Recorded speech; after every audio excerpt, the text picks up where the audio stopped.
اس level کی خدا نخواستہ بے روزگاری نہیں ہوئی کہ جو ہم لوگ ایکسپیکٹ کر رہے تھے کووڈ کے حالات کے اندر. اچھا. اور کنٹرول میں سمجھتا ہوں کہ جس انداز میں کیجویلٹیز اگر ہوئی ہیں, آپ انٹرنیشنلی اگر لے لیں, جو ہم تو تھرڈ ورلڈ کنٹریز ہیں, غریب ملک ہے ہمارا, لیکن جو ترقی یافتہ ممالک ہیں ان لوگوں نے, ان کے ملک کے اندر بھی بہت زیادہ کیجویلٹیز ہوئیں. لیکن اگر ریشو دیکھا جائے تو اللہ تعالیٰ کا بڑا شکر ہے کہ اللہ تعالیٰ نے پاکستان پر خصوصی مہربانی کی اور اتنی کیجویلٹیز نہیں ہوئی. اگر ہم دنیا کے ساتھ اب اس کا فرق نکالیں تو ایک طرح اللہ نے وہ مہربانی بھی ہم پر کی. رائٹ. اب آپ یہ دیکھیں کہ دوسری بات آپ نے کی کہ انفلیشن ساری دنیا میں بڑھا ہے. انفلیشن کووڈ کے بعد ایکسپیکٹڈ تھا. جب انڈسٹریز کھلیں گی تو یقیناً جو اس کا ڈیڈ لاک تھا, کیونکہ سپلائی, ڈیمانڈ اینڈ سپلائی پر پوری دنیا چلتی ہے, تو یقیناً ڈیمانڈ جو ہے تو زیادہ تھی. کووڈ کے بعد بہت ساری انڈسٹریز بند ہو چکی تھیں. جب ڈیمانڈ بڑھی تو سپلائی کم تھی, جب سپلائی کم ہوئی تو یقیناً اس کی قیمتیں بڑھیں. تو اب نہ صرف پاکستان میں بلکہ پوری دنیا میں جو ہے میں سمجھتا ہوں کہ مہنگائی جو ہے تو بہت زیادہ بڑھی ہے. لیکن کیونکہ ہم اتنی مہنگائی افورڈ نہیں کر سکتے, کیونکہ ہمارے یہاں پر نارمل جو ہے اتنی آمدن نہیں ہے کہ لوگ اسے افورڈ کر سکیں. ایسا ہی ہے. رائٹ سر, ایک انٹرنیشنل آئل پرائس کا امپیکٹ بھی آ رہا ہے. کموڈٹی پرائس بہت ہائی ہوتے ہوئے دکھائی دے رہے ہیں. ایگزیکٹلی آپ نے جو ذکر کیا, ڈیمانڈ اینڈ سپلائی کا جو گیپ تھا اب فلفل ہوتے ہوئے دکھائی دے رہا ہے. تو آپ سمجھتے ہیں جو یہ لوکلی کافی حد تک ایک انفلیشن کا دباؤ, یا پھر ہم کہیں گے جو مہنگائی کا ایک دباؤ بڑھتا ہوا دکھائی دے رہا ہے, اس کو تھوڑا سا کنٹرول کرنا ضروری ہے, کیونکہ عوام تھوڑی پیشنس لیس ہے, اس کو سمجھ نہیں آتی, بس یہ ہو گیا تو ایسا ہو جانا چاہیے, بس وہ چاہتے ہیں کہ فوراً کوئکلی ڈیسیجنز ہوں. دیکھیے نتاشا, عوام کا بھی قصور نہیں ہے. عوام اگر آپ جا کے دیکھیں تو ہماری 80-90% عوام مڈل کلاس سے اس کا تعلق ہے. بالکل. ہماری ایلیٹ کلاس تو 5-10% ہے, ان کو کوئی فرق نہیں پڑتا کہ کوئی مہنگائی ہو, انہیں پتہ بھی نہیں ہوتا کہ کس چیز کا, آلو کا, ٹماٹر کا ریٹ کیا ہے. لیکن اصل میں جو دال چینی کا جو بھاؤ ہے وہ غریب آدمی کو اثر انداز ہوتا ہے. اور ہمارے یہاں پر جو میجورٹی لوگ ہیں وہ جنرل غریب لوگ ہیں. تو میں یہ سمجھتا ہوں کہ حکومت کو زیادہ توجہ اسی پر دینا چاہیے جو بہت سارے حکومت نے کریک ڈاؤن شروع کیے میں سمجھتا ہوں کہ ان کریک ڈاؤنز کے اندر اضافہ کرنا چاہیے. بدقسمتی یہ ہے کہ اس حکومت کی, جو پرائم منسٹر کی حکومت کے کابینہ میں جتنے بھی لوگ ہیں, اگر ہم شوگر مافیا کی بات ہم کرتے ہیں تو ان شوگر والا کوئی بھی نہیں اس کابینہ میں نہیں ہے. ایک ہی تھے شوگر والے, تو ان کو بھی جو تو حکومت نے ناراض کر کے جہانگیر ترین صاحب کو جو تو نکال دیا کہ اگر وہ شاید ہوتے تو وہ جو باقی لوگ اگر کارٹیل بنا دیتے, جو باقی سندھ کے اندر آپ نے دیکھا ہوا ہے کہ جو کراپس نہیں آ رہی ہیں, جو چینی نہیں پیدا ہو رہی ہے, کہ انہوں نے اپنی فیکٹریاں بند کر کے رکھی ہوئی ہیں, جو حکومت نے بھی اقدام اٹھایا ہوا ہے. اور میں یہ سمجھتا ہوں کہ 15 نومبر جو کل میں نے فواد چودھری صاحب کو سنا, انہوں نے یہی کہا ہے کہ اگر 15 نومبر سے کرشنگ سٹارٹ نہیں ہوئی ہے, اگر نہیں ہوئی تو پھر ہم اس کو ایکشن لیں گے. تو ہم امید کرتے ہیں کہ انشاءاللہ جب سندھ کی کرشنگ سٹارٹ ہو جائے گی تو جو شوگر کا جو بحران اتنا زیادہ ہوا ہے وہ ایک سیاسی بحران ہے. اچھا, میں سمجھتا ہوں سیاسی بحران ہے کیونکہ جتنے اپوزیشن کے لوگ ہیں, آرٹیفیشلی یہ جنریٹ کرنے کی کوشش کی جا رہی ہے چیزوں کو. دیکھیں آرٹیفیشلی اسی لیے جنریٹ کرنے کی کوشش کی جا رہی ہے کہ اگر آپ دیکھیں کہ متحدہ اپوزیشن اس وقت جو ساری متحد ہو گئی ہیں, ساری کی ساری اپوزیشن اس حکومت کے خلاف. پرائم منسٹر پر تو کوئی بھی کرپشن کے چارجز نہیں ہیں. پرائم لیکن اس منسٹر سے عوام جو ہے وہ سفر کر رہی ہے. ان کو یہ بھی سوچنا چاہیے کہ آپ کسی بھی انڈیویجول پہ جا رہے ہیں تو اس کا جو ایک امپیکٹ ہے وہ عوام کے اوپر آ رہا ہے. رائٹ جی, آپ بالکل صحیح کہہ رہی ہیں. انہیں عوام کو یہی تو چاہتی ہے, اپوزیشن چاہتی کیا ہے کہ جتنی عوام پریشان ہوگی تو عوام ہمارے ساتھ آ کے کھڑی ہوگی. بیسیکلی یہی تو ایجنڈا ہے, یہی تو ان کی سیاست ہے. عوام بھی تو دیکھ رہی ہے نا, عوام کی بھی تو آنکھیں ہیں یا آنکھیں نہیں ہیں. عوام میں نہیں سمجھتا کہ شاید مہنگائی کے خلاف یا جب کموڈیٹیز مہنگی ہوتی ہیں تو ان کو صرف اپنے آٹا, دال, چینی, گھی اس کی فکر ہوتی ہے. اس کو پھر یہ فکر نہیں ہوتی ہے کہ اوپر عمران خان بیٹھا ہے, نواز شریف بیٹھا ہے یا زرداری سے کوئی بھی بیٹھا ہے. اچھا سر, پی ایم کا ویلفیئر پیکج بھی ہے, آپ نے سنا ہوگا, ریسنٹلی اناؤنس کیا گیا ہے. اس میں آٹا, دالیں اور جو گھی ہے اس کی قیمتوں کو ہی 30% سبسڈائز کیا گیا ہے. تو یہ بھی تو ایک ہیلپ فل ثابت ہوگا, کیونکہ یہ بھی 15 نومبر آئی گیس سے امپلیمنٹ ہونا شروع ہوگا. دیکھیں نتاشا, حکومت کا جو کام ہونا چاہیے وہ حکومت پوری کوشش کر رہی ہے کہ اس انفلیشن کو ایک عام آدمی کو کیسے ریلیف دے سکے. اچھا, تو میرے خیال سے حکومت یہی ریلیف دے سکتی تھی کہ اتنا بڑا بجٹ انہوں نے اس ریلیف کے لیے نکالا, اور یہ 30% ان جو بیسک ریکوائرمنٹس ہے جو ہم سمجھتے ہیں کہ جو ایک عام آدمی کی ضرورت ہے, اگر لگژری نہ لے لیکن ایک عام آدمی کی جو آٹا, دال, چینی, یہ تمام چیزیں, اس کے اوپر حکومت کا یہ بہت ایسا قدم ہے یہ کہ جو انہوں نے اٹھایا نہیں اس گورنمنٹ کی یو آر رائٹ, آپ نے صحیح چیزیں پوائنٹ آؤٹ کی ہیں کہ جیسے ہی ہمیں لگتا ہے کہ کوئی چیز ایشو بن رہا ہے اس کو فوراً کوئکلی ایک ڈیسیجن لیا جاتا ہے, کوئکلی میجرز لیے جاتے ہیں اور اس کو کرٹیل کرنے کی کوشش کی جاتی ہے. تو حنیف صاحب سے ہم کنسٹرکشن کے حوالے سے پوچھیں گے. سر آپ ایک بلڈر بھی ہیں, آج کل جو کنسٹرکشن پیکج آیا ہوا ہے کیا اس کا ایک آؤٹ کم دکھائی دے رہا ہے؟ پہلے این او سیز کا ایک ایشو تھا, اب جو ایک پوزیشن دکھائی دے رہی ہے, ایک سال بھی ہو گیا ہے, تقریباً سال 1.5 سال گزر چکا ہے اس پیکج کو, کیا کتنی زیادہ ڈیولپمنٹ ہوتی ہوئی دکھائی دے رہی ہے اور کتنا زیادہ آپٹمسٹک ہے آپ آنے والے دنوں کے لیے؟ دیکھیں جو پرائم منسٹر کا جو پیکج تھا, میں سمجھتا ہوں کہ پوری پاکستان کی کنسٹرکشن انڈسٹری نے انہیں سراہا تھا اور سراہتے ہیں. رائٹ. کبھی بھی کنسٹرکشن انڈسٹری کو بینکس جو ہے تو وہ کبھی فنڈنگ نہیں کیا کرتے تھے. اچھا. اب الحمدللہ کہ بینکوں کو گورنمنٹ نے مجبور کر دیا گیا کہ آپ نے اس انڈسٹری کو فنڈنگ کرنی ہے, اور بینکوں کا جو تقریباً کو 5% جو بجٹ ہے وہ کنسٹرکشن انڈسٹری کے لیے مختص کر دیا گیا ہے.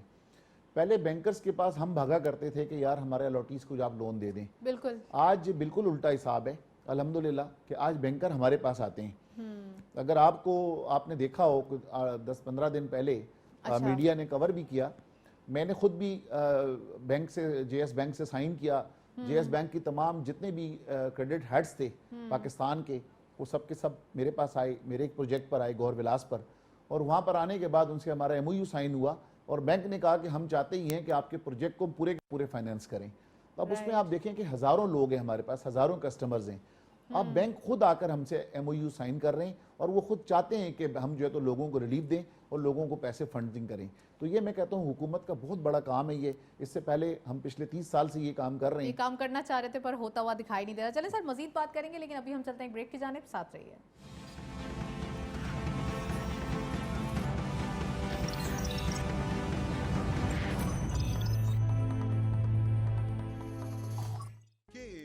کے ٹریڈ لایا انویسٹمنٹ کی سہولت تمام پاکستانیوں کے لیے. اب پاکستان سٹاک مارکیٹ میں آپ پاکستان کی ٹاپ کمپنیز کے حصے دار بن سکتے ہیں, وہ بھی نہایت ہی آسان طریقے سے. بس کے ٹریڈ ایپ ڈاؤن لوڈ کریں اور پائیں ریسرچ پورٹل تک رسائی, سب سے کم چارجز, اور گھر بیٹھے پائیں بہترین سرمایہ کاری کا موقع, کہیں بھی کبھی بھی. KASP کے ٹریڈ, اب انویسٹمنٹ کرے ہر کوئی.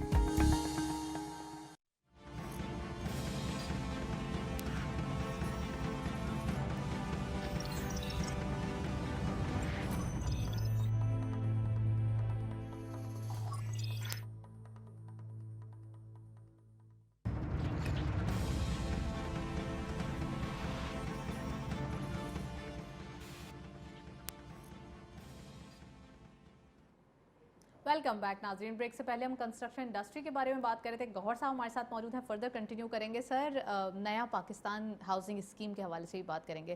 وہ لوگ جو اب تک نہیں جانتے ایکچولی اس اسکیم کے اندر کیسے آیا جائے یا کیسے اس میں اپنا حصہ ڈالا جائے, تو پلیز ذرا ان کو بھی بتائیے, ان معصوم لوگوں کو بھی بتائیے جن کا حق دوسرے لوگ مارنے کی کوشش کرتے ہیں.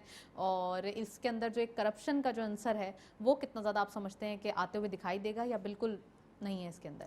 نہیں دیکھیں, نیا پاکستان میں کرپشن والی بات تو نہیں آ سکتی ہے, کیونکہ نیا پاکستان ہاؤسنگ اسکیم جو ہے ایک گورنمنٹ نے پوری اس کی پالیسی بنائی ہوئی ہے. اس پالیسی کے اندر جو بھی آئے گا وہ نیا پاکستان کی جو فیسلٹیز ہیں وہ ساری کی ساری اویل کر سکتا ہے. 20 لاکھ روپے سے لے کر 1 کروڑ روپے تک کا ہاؤس فائنانس ہے نیا پاکستان کے تھرو, جو کہ پہلے کم تھا اور بعد میں اسے انکریز کر دیا گیا 10 بلین تک کر دیا گیا. میں یہاں پہ آپ کو یہ بتاتی چلوں کہ کرپشن کے حوالے سے میں نے جو پوچھنے کا مقصد وہ یہ ہے کہ ایک پلاٹ کی بجائے لوگ 4 پلاٹ بک کرا لیں, جو کہ بیسک آئیڈیا یہ ہے کہ ہر انسان کو اپنی چھت میسر ہو. لیکن نتاشا آئی ڈی کارڈ تو ایک ہی ہوگا نا ایک انسان کے پاس. ہاں, تو جب اس پہ آئی ڈی کارڈ کے اوپر بک کرائیں گے تو وہ ایک انسان کو ایک ہی دیں گے. ہاں اگر وہ بیوی اور بیٹے اور بیٹی کے نام سے کرائے تو وہ روک نہیں سکیں گے, لیکن ایک انسان کو اگر ہم دیتے ہیں اور زیادہ ڈیمانڈ سب آتی ہے تو یقیناً ایک آئی ڈی کارڈ کے اوپر پھر ایک ہی ان کو پلاٹ دیا جاتا ہے یا ایک ہی مکان دیا جاتا ہے نیا پاکستان کی فیسلٹی لیتے ہوئے. لیکن کسی کو منع نہیں کیا جا سکتا اگر ان کی گنجائش ہے, اور ہر شخص کی یہ خواہش ہوتی ہے کہ اپنی بیٹی کو بھی مکان دے, وہ بیٹے کو بھی دے, کیونکہ جوائنٹ فیملی جوائنٹ سسٹم ختم ہو چکا ہے اس ملک سے ابھی, کہ پہلے تو ایک گھر میں جو ہے تو 12 لوگ رہا کرتے تھے، لیکن بدقسمتی سے اب شادی ہوتی ہے تو سب سے پہلے یا بہو کو فکر ہوتی ہے کہ میں علیحدہ ہو جاؤں، اور یا بیٹا جو ہے تو فٹافٹ ٹریپ ہو کے تو چلا جاتا ہے بیوی کو لے کر. تو اس وجہ سے میں سمجھتا ہوں کہ مکانوں کی زیادہ ضرورت ہے. گھریلو ہو جائے گا لائٹر نوٹ پہ. چلیں ہم کنسٹرکشن پہ بات کرتے ہیں. تو نیا پاکستان کے اندر جب حصہ بننا ہے کسی عام غریب آدمی کو, تو وہ کیسے اپنا فارم وغیرہ فل اپ کرے, کیسے دیکھیں نیا پاکستان میں بہت سارے جو پروجیکٹس ہیں جس کی تمام NOCs مکمل ہیں, جن کے کمپلیشنز مکمل ہیں, اچھا تو وہ نیا پاکستان میں جو ہے تو ایلیجبل ہیں والے پروجیکٹس. سب سے پہلے تو ہر پروجیکٹ جو ہے تو ایلیجبل نہیں ہے نیا پاکستان کے لیے, اس کی ایلیجبلٹی بنائی ہوئی ہے.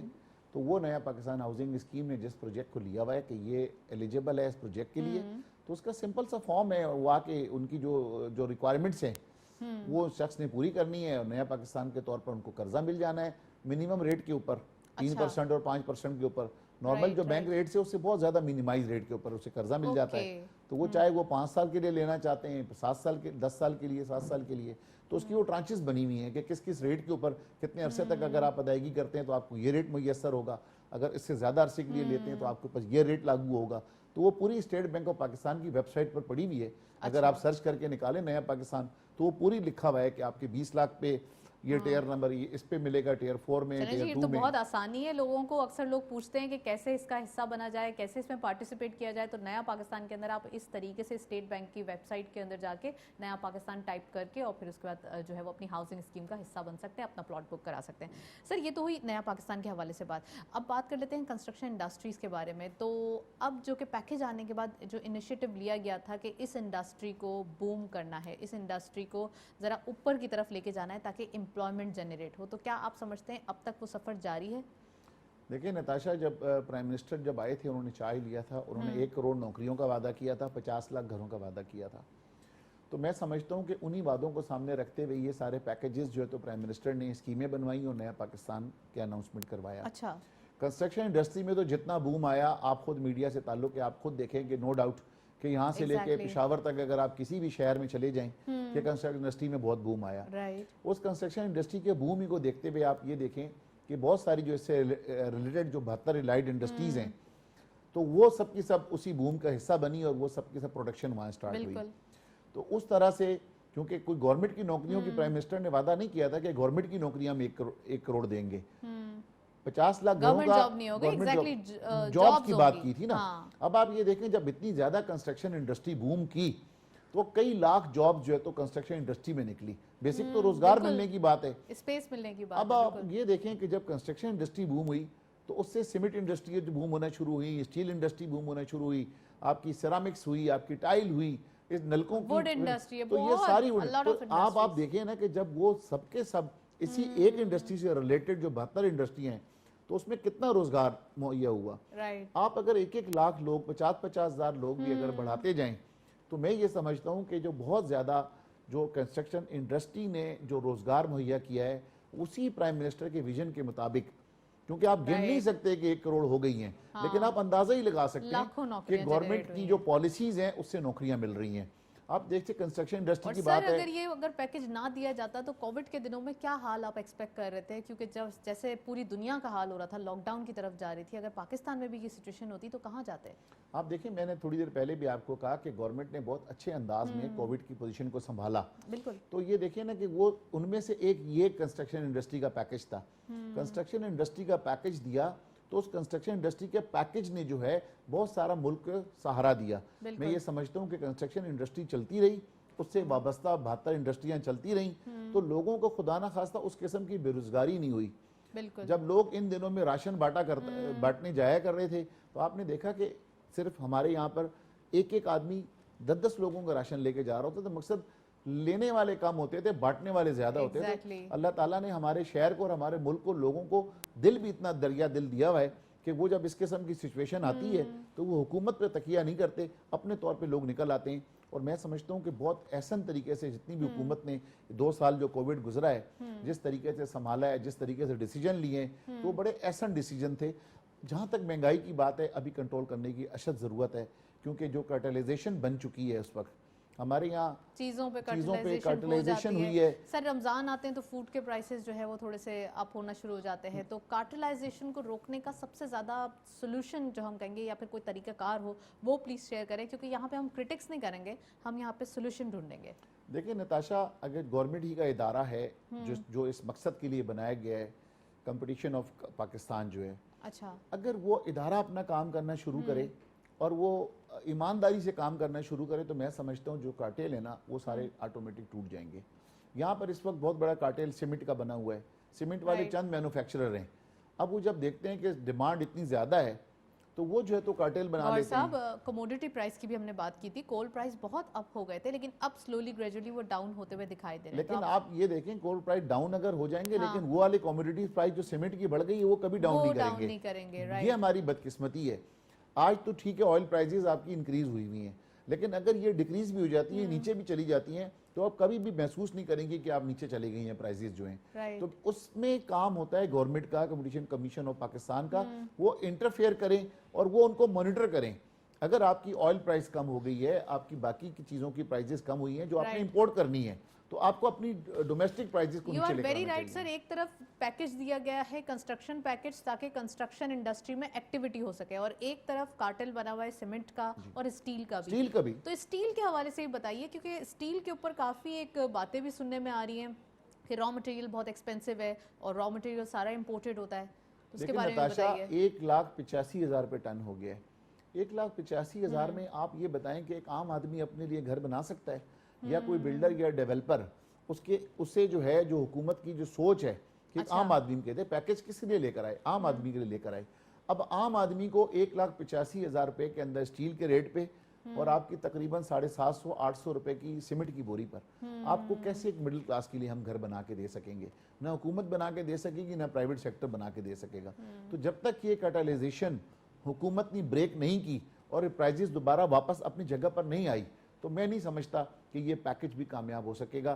جو حکومت کا, پرائم منسٹر کا جو ویژن ہے, میں سمجھتا ہوں کہ یہ کیٹالائزیشن جو ہے تو پرائم منسٹر کے اس ویژن کو ڈسٹرب کر رہے ہیں اور اسے ثبوتاز کر رہے ہیں کہ کسی طرح سے ہم صرف منافع خوری کرتے رہیں اور ان کو عام آدمی کی کوئی فکر نہیں. اچھا سر, ہم نے اسٹیل سیکٹر کے حوالے سے جیسا آپ نے پوائنٹ آؤٹ کیا چیزیں, ہم نے بات بھی کرنے کی کوشش کی, کافی مل آنرز سے بھی بات کرنے کی کوشش. ان کا یہی کہنا تھا کہ امپورٹ کے ہم یہ ڈیوٹی دیتے ہیں, ہم یہ ٹیکس دیتے ہیں, ہم یہ کرتے ہیں اور اس کے بعد ہمیں یہ ہماری پروفٹ ہی کچھ نہیں ہے, ہم نو لاس نو پروفٹ پہ کام کر رہے ہیں. دیکھیں ہمیشہ انہوں نے تو یہی بات کرنی ہے, اس کی ہر چیز کی کیلکولیشن ہے. تو میں سمجھتا ہوں کہ اگر اس قسم کی سچویشن آئے اور حکومت جو ہے تو چاہتی ہے کہ یہ کیٹالائزیشن کو ختم کرے, تو حکومت سے انہی لوگوں نے آر ڈی لگوائی ہوئی ہے, ٹھیک ہے, تو حکومت کچھ عرصے کے لیے وہ ٹیکسز کو چھوڑ دے تو یہ خود بخود ساری پرائزز نیچے آ جائیں گی. تو گلوبل مارکیٹ ہے, کچھ عرصہ امپورٹ کرنے دیں, پھر اگر جہاں پر مجھے سستی کوئی چیز ملے گی, مجھے چائنا سے سستی ملے گی, اگر سیمنٹ مجھے سستا ملے گا تو میں اپنا جہاز منگوا لوں گا, تو تب یہ لوگ کہیں گے کہ اچھا اب تو یہ تو کیا کر رہے ہیں, ہماری ڈومیسٹک ڈیمانڈ جو ہے, مجھے اگر اسٹیل کہیں سے سستا ملے گا تو میں وہاں سے اسٹیل امپورٹ کر لوں گا. اب انہوں نے اے آر ڈی اور آر ڈی اتنی لگوا دی ہیں کہ آپ کوئی چیز امپورٹ نہیں کر سکتے. تو اس قسم کے موقع پر جب سچویشن ملک میں یہ والی بن جائے تو حکومت کو چاہیے کہ اپنے جو وہ امپورٹ ڈیوٹیاں لگائی ہوئی ہیں, ریگولیٹری ڈیوٹی جو لگائی ہوئی ہے, سر آپ نے بالکل صحیح پوائنٹ آؤٹ کیا ریگولیٹری ڈیوٹیز کا, تو بیچ کا کوئی راستہ نہیں نکالا جا سکتا کیونکہ ریگولیٹری ڈیوٹی لگانا بھی ضروری ہے, ادروائز دوسرا امپورٹڈ آئٹمس پہ لوگ آ جائیں گے, لوکل مارکیٹ کو چھوڑ دیں گے. لوکل چیزوں کو بھی بڑھانا ضروری ہے, مینوفیکچرنگ بڑھانا بھی ضروری ہے, اور اس ڈیمانڈ کو فلفل کرنے کے لیے اچھے ریٹس بھی دینا ضروری ہے. تو کچھ مل بیٹھ کر بات کرنے کا کوئی بیچ کا راستہ نہیں مل سکتا؟ تو بیچ کا راستہ نتاشا اسی وقت نکلے گا کہ جب حکومت کوئی اس قسم کا ایکشن لے گی. اچھا, جب وہ ریگولیٹری ڈیوٹی ہٹائے گی. دیکھیں جن پر انفلیشن زیادہ ہے, اگر آپ نے ایک سیکٹر کو پکڑ لیں کہ آپ کنسٹرکشن پیکج کو آپ کنٹینیو کرنا چاہتے ہیں اور چاہتے ہیں کہ کامیاب رہے کنسٹرکشن پیکج, اس کے لیے جو کنسٹرکشن مٹیریل ہے آپ صرف اس کے اوپر سے کچھ عرصے کے لیے ریگولیٹری ڈیوٹی ہٹائیں. جب وہ ریگولیٹری ڈیوٹی ہٹے گی تو آپ کا یہیں پر کمپٹیشن ہو جائے گا, کیونکہ آپ کے اپنے ملک کا کمپٹیشن کمیشن آف پاکستان کام نہیں کر رہا. وہ ان کے ہاتھوں میں یرغمال بنا ہوا ہے, چند لوگوں کے ہاتھوں میں یرغمال بنا ہوا ہے. وہ یرغمال تبھی ان کی ختم ہو سکتی ہے کہ جب آپ یہ آر ڈی ہٹائیں گے, اے آر ڈی ہٹائیں گے, تو تب یہی انڈسٹری والے آپ کے ساتھ مجبور ہو جائیں گے بیٹھنے کے اوپر. تب آپ اپنا رول ادا کریں گے کہ اچھا ایک نوٹیفیکیشن ہی نکالنا ہے نا, تو آپ دوبارہ نوٹیفیکیشن نکال دیے گا, آر ڈی لگا لیں جب پرائزز نیچے آ جائیں. جب تک یہ پرائسز نیچے نہیں کرتے. کرٹلائزیشن کو توڑنے کا طریقہ اور کون سا ہے؟ یہی ایک طریقہ ہے کرٹلائزیشن کو توڑنے کا کہ آپ امپورٹ ڈیوٹی سے RD وغیرہ ختم کر دیں, آپ لوگوں کو وہ الاؤ کر دیں کہ جہاں سے گلوبلی سستا ملتا ہے. تو آپ یہ دیکھیں ایک دم دوبارہ سے بوم کنسٹرکشن انڈسٹری میں آ جائے گا. جو کارٹل بنا ہوا ہے, جو کمپٹیشن کمیشن نہیں توڑ پا رہا, وہ خود بخود ٹوٹ جائے گا. یہ جب آپ کے پاس, جب حکومت انڈسٹری کے لوگ آپ کے پاس آئیں, پھر آپ ان کے ساتھ بیٹھیں اور آپ بات کریں. This is called This is beach the way ka only. rasta. This is the Okay. way. Natasha اور کوئی حل آپ کے ذہن میں تو آپ بتا دیں. نہیں میری سر, تو جتنی عقل کام کرتی ہے یہی ہے. obviously ہم یہی اسی لیے بیٹھے ہیں تاکہ کوئی سولوشن نکل سکے اور پتہ چل سکے کہ ہاں بھائی یہ راستہ صحیح ہے اور اس کو جو ہے وہ کنٹرول کیا جا سکتا ہے. اچھا سر, کنسٹرکشن کی بات ہوئی ہے, میں چاہتی ہوں پیٹرولیم پرائسز کے اوپر بھی آئیں. لوکل مارکیٹ کے اوپر ایک بام گر جاتا ہے, کہا جاتا ہے مہنگائی ہو رہی ہے اور لوکل مارکیٹ پہ انٹرنیشنل آئل پرائس کی وجہ سے لوکل جو ہے وہ بڑھا دی جاتی ہے پرائسز. اب کیا ہوتا ہے کہ انٹرنیشنل مارکیٹ میں سلولی گریجولی کم ہونا شروع ہو جاتے ہیں پرائسز, تو یہ بڑا امپیکٹ ہوتا ہے کہ لوگ چیخنا شروع ہو جاتے ہیں کہ وہاں کی پرائس کم ہو گئی, یہاں کیوں نہیں بڑھائی, کیونکہ یہ ٹائم ڈیلے ہوتا ہے. نہیں, میرے خیال سے کہ اگر اوگرا کو آپ دیکھیں کہ اوگرا تو بہت عرصے سے اسی قسم کی کام کر رہا ہے, پرائزز بڑھتی بھی ہوں, پرائزز کم بھی ہوتی ہیں. فورٹنائٹلی ہر 15 دن کے بعد پرائزز کو وہ ریویو کرتے ہیں اور اس کی کم ہوتی ہے. لیکن ان کا جو لنک اپ جو ہے وہ انٹرنیشنل مارکیٹ کے ساتھ ہی ہے. آئل تو بدقسمتی سے ہمیں امپورٹ کرنا پڑتا ہے, تو جب تک ہم ادر ریسورسز پر نہیں آئے تو ہمیں اس کی ریکوائرمنٹ ہے کہ ہمیں مجبوری ہے امپورٹ کرنا پڑے گا. تو حکومت کے لیے بہت بڑا سر درد ہے یہ والا اس وقت اسپیشل جو تو سر ونٹر سیزن بھی آ رہا ہے تو پھر گیس کے بھی ایشوز ہو جائیں گے. دیکھیں جو گیس کے جو ایشوز ہیں وہ بھی تھوڑی سی میں سمجھتا ہوں کہ میں تو حکومت کو بھی یہاں پر میں نالائکی کا کہوں گا کہ انہوں نے ٹائملی ڈیسیجن لے لی ہے. جو ان کو امپورٹ کرنی چاہیے تھی, وقت پہ فیصلے کرنے چاہیے تھے, وہ انتظار کرتے رہے اور اس میں شاید ڈیلے ہوئے. اس میں جو سب سے جو مین چیز ہوتی ہے نا ان چیزوں کو دیکھنے کے لیے, وقت پر فیصلہ. اگر آپ فیصلے میں اپنی تاخیر کر دیتے ہیں تو پھر آپ کی ساری سائیکل ڈسٹرب ہو جاتی ہے. تو اسی لیے چاہے وہ امپورٹ آپ کی آئل ہو, چاہے وہ گیس ہو, اس کے ڈیسیجن آپ کو بڑے وقت پہ لینے. اور اس وقت جو امپورٹ پرائز, یہ جو آپ کی جو انفلیشن ہے جو پیٹرول کی قیمت کے اندر, وہ آپ کے سامنے سارا گراف موجود ہے. میں سمجھتا ہوں پوری دنیا کے اندر انفلیشن ہے, پیٹرول سب جگہ پر اس وقت مہنگا ہوا ہے. اگر آپ دیکھیں گورنمنٹ کیا کر سکتی ہے, گورنمنٹ جو پیٹرول پر جو ٹیکسز ہے نا, گورنمنٹ صرف ان ٹیکسز کے اندر زیادہ اور کم کر سکتی ہے. ٹیکس کلیکشن ویسے ہی اتنا کم ہے, سب چیزوں پہ سے اگر ٹیکس ہٹا دیا جائے, اسٹیل سیکٹر کے اوپر سے ریگولیٹری ڈیوٹی ہٹا دی جائے اور را مٹیریلز جتنے آ رہے ہیں ان کے لیے RD کم کر دی جائے, تو سر ٹیکسز کیسے کلیکٹ ہوں گے؟ آلریڈی یہاں پر ٹیکس ریشو اتنا کم ہے, ڈائریکٹ ٹیکسز نہیں ہیں جو کہ انڈائریکٹ کی مد میں لینا پڑتے ہیں. تو نتاشا پھر اگر وہ چیزیں نہیں کرنی ہیں تو پھر جو عوام چیخ رہی ہے تو عوام چیختی رہے گی. آپ نے اپنی عوام کو دیکھنا ہے نا, اپنے ملک کو چلانے کے لیے کہ آپ کی عوام کے لیے کیا ضروری ہے, آپ کی عوام کی ضروریات کیا ہے. ایک طرف ہم IMF پروگرام میں ہیں, ہمیں وہاں کی کنڈیشنز میٹ کرنی ہے, وہاں ہمیں اپنا ٹیکس ٹارگٹس بڑھانے ہیں. ہر سال ہمارے پاس بجٹ کے اندر ٹیکس ٹارگٹس بھی دیے جاتے ہیں جو اچیو کرنا بھی ضروری ہے, نیڈ آف دی آور ہے. اب ان چیزوں کو کنٹرول کرنے کے لیے آپ کہہ رہے ہیں کہ ٹیکسز ہٹا دیے جائیں وہاں سے, تو پھر کہاں ٹیکسز ڈائریکٹلی ٹیکس کہاں امپلیمنٹ کیے جائیں؟ گورنمنٹ نے ریڈیوس خود ہی کر دیے ہیں. اگر آپ پہلے دیکھیں پیٹرول کے اوپر, جب پیٹرول سستا ہوتا تھا اس کا کمپیریزن جا کے دیکھیں کہ ماضی کی حکومتوں نے ٹیکسز اس پر زیادہ لگے ہوئے تھے. یہ پرائس انٹرنیشنلی آئل کی پرائسز بڑھی ہیں, ٹھیک ہے, لیکن اگر گورنمنٹ کے ٹیکسز دیکھیں تو پچھلی حکومتوں سے گورنمنٹ کے پرائسز آج بھی کم ہیں. گورنمنٹ کو تو ٹیکس کلیکشن ہو رہی ہے نا, باقی تو پیمنٹ کر کے امپورٹ کرنی ہے دوسری جگہ سے چیز. آئل تو جتنے کی مجبوری ہے انٹرنیشنل مارکیٹ میں اسی ریٹ پہ منگوا سکتے ہیں. بار بار تو سعودی عرب آپ کو ادھار میں اور سستے ریٹ پہ تو نہیں دے گا, آپ کو کب تک دے گا, آپ کو ڈیفر پیمنٹ کے اوپر. تو اب آپ کو یہ تمام پالیسیز اس کو سامنے رکھ کے دینی ہے کہ مجھے اپنی عوام کو ریلیف کیسے دے سکتے ہیں ہم. تو اس عوام کو ریلیف دینے کے لیے کہیں نہ کہیں آپ کو ٹیکسیز ہی میں قربانی دینی پڑے گی. Right, this is the only way. This is the only way. آج گوہر صاحب ہمیں کافی راستے دکھا رہے ہیں چیزوں کے, اور کافی راستے سارے عام عوام کے لیے جو ہے وہ کافی انٹرسٹنگ ثابت ہو سکتے ہیں. عوامی طریقے سے بتا رہا ہوں, جو شیخ رشید جیسے بتایا کرتے ہیں نا, عام الفاظ میں. عام الفاظ میں, اور کافی لائٹر نوٹ پہ بھی ہو رہا ہے پروگرام ہمارا آج ہم دیکھ رہے ہیں, بات کاروبار کی. ہونا بھی لائٹر نوٹ پر ہی چاہیے نا, سیریس پروگرام تو اچھا بھی نہیں ہوتا. اچھا چلے صحیح ہے سر, کنسٹرکشن کی ہی بات کر لیتے ہیں اب تھوڑا سا, پھر دوبارہ جو ہے وہ ذرا ہم اگریسو ہو جائیں گے. کنسٹرکشن کی بات ہو رہی ہے تو یہاں ڈیولپمنٹ دکھائی دیتی ہے انفراسٹرکچر کے حوالے سے. اگر ہم صوبے کے وائز بات کریں, یعنی پروونس وائز بات کریں, تو سندھ کے حوالے سے, جیسے آپ نے پہلے کارٹلائزیشن کا بھی ذکر کیا, تو میں یہی پوائنٹ آؤٹ کروں گی. سندھ صوبے میں اب NOCs کا جو ایک پہلے ہم کہیں گے فقدان تھا, اب کیا دکھائی دے رہا ہے سر؟ اب چیزیں ٹائملی میسر ہو رہی ہیں چیزیں؟ نہیں, میں سمجھتا ہوں جو فقدان تھا ہاں وہ آج بھی ہے. اچھا, اور میں سمجھتا ہوں کہ آئندہ بھی رہے گا. وائی؟ کیونکہ سندھ صوبے میں کوئی آپ چاہتے ہی نہیں ہیں کہ بزنس مین کو یا ڈیولپر کو یا بلڈر کو فیسیلیٹیٹ کرنا. اچھا جب آپ صرف جو مافیاز ہیں ان کو فیسیلیٹیٹ کرنا چاہتے سر، ہیں. آپ ریونیو تو سب سے زیادہ سندھ سے ہی کلیکٹ کرتے ہیں نا؟ سندھ سے کریکشن کرتے ہیں, 18 انوسیاں بھی لیتے ہیں. 18 انوسیاں لینے کے بعد سندھی کے اندر بلڈنگیں گرانے کا آرڈر بھی دے دیا جاتا ہے, اور بلڈنگیں گرتی بھی ہیں. دوسرے وہ صوبوں کے بنتی کیوں ہیں جب اگر غلط ہوتی ہیں تو؟ غلط کیسے ہوتی ہیں؟ آپ کوئی یہاں پہ یہ کوئی آرڈر جاری کر دیا جائے نا نیا, کہ آئندہ جو بھی این او سی فائنل ہوگی وہ ایک دفعہ سپریم کورٹ سے اس کی ویٹ کرانی پڑے گی, تو پھر ہم ایک دفعہ سپریم کورٹ سے آخری ٹھپا جہاں 18 انوسیاں لیتے ہیں. نہیں دیکھیں نتاشا, جہاں ہم 18 انوسیاں لیتے ہیں باقی اداروں سے, تو ایک 19ویں این او سی ہم سپریم کورٹ سے بھی جا کے لے لیں. سر وہ بات ایک الگ ہے, وہ سینسیٹیو معاملہ ہے. ہم یہاں پر انفراسٹرکچر کے حوالے سے, پروونشل گورنمنٹ کے حوالے سے بات کر رہے ہیں. آپ یہ پلیز بتائیے کہ این او سیز کا جو فقدان, جو میں جس طریقے سے پوائنٹ آؤٹ کرنا چاہ رہی ہوں, کیونکہ ایک طرف ہمیں کنسٹرکشن پیکج دیا گیا اور دوسری طرف ہمیں این او سیز نہیں دی جاتی ٹائملی, تو وہ تو چیزیں پھر غلط ہو جاتی ہیں نا. دیکھیں کنسٹرکشن پیکج تو اپنی جگہ دیا, یہاں پر این او سیز بھی دی جاتی ہیں لیکن بڑی مشکل سے دی جاتی ہیں. اچھا, ایک پروجیکٹ آپ بلینز لگا لیتے ہیں اور پھر آپ دفاتر کے چکر لگاتے ہیں جی, اور ہر دفتر والے کو راضی کرتے ہیں آپ. ہر دفتر والا پہلے راضی ہوتا تھا نمک کے بھاؤ, کہ ایک آٹے میں نمک جتنا, اب وہ کہتا ہے کہ آٹے کے بھاؤ, پورے آٹے میں سے ہمیں شیئر کیا دو گے. اب اتنا مشکل ہو گیا یہاں پہ انوسیاں لینا, مقصد کہ بالکل شرم ختم ہو گئی ہے کہ ہمیں کوئی شرم بھی آتی ہے. پہلے لوگ کوئی رشوت لیا کرتے تھے, کوئی چھپا کے لیا کرتے تھے, کوئی تہذیب ہوا کرتی تھی. اب یقین کریں کہ جو ماحول بن چکا ہے خصوصاً یہاں پر شہر کے اندر, ہمارے سندھ کے اندر, تو بڑے ہی بدتمیزی کا ماحول ہے.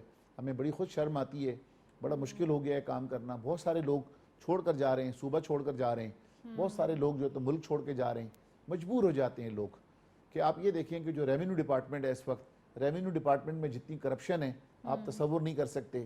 آپ کے سندھ بلڈنگ کنٹرول اتھارٹی کے اندر آپ کسی اپروول کے لیے جائیں, جتنی کرپشن ہے آپ سوچ نہیں سکتے.